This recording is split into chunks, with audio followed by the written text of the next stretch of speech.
one Dr. Carlo Ogier. Anyone who knows me would know that I wouldn't say this, but I didn't think it was true.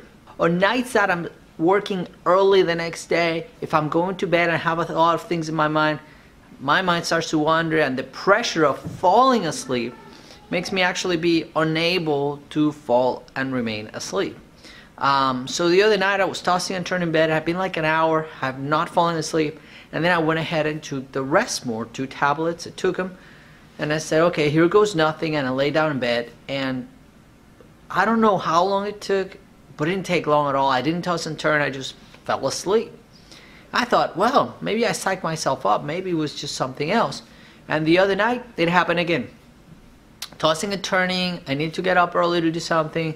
Oh my goodness, I'm not falling. I took 2 tablets of the rest more, and again, within 10-15 minutes, I was asleep again.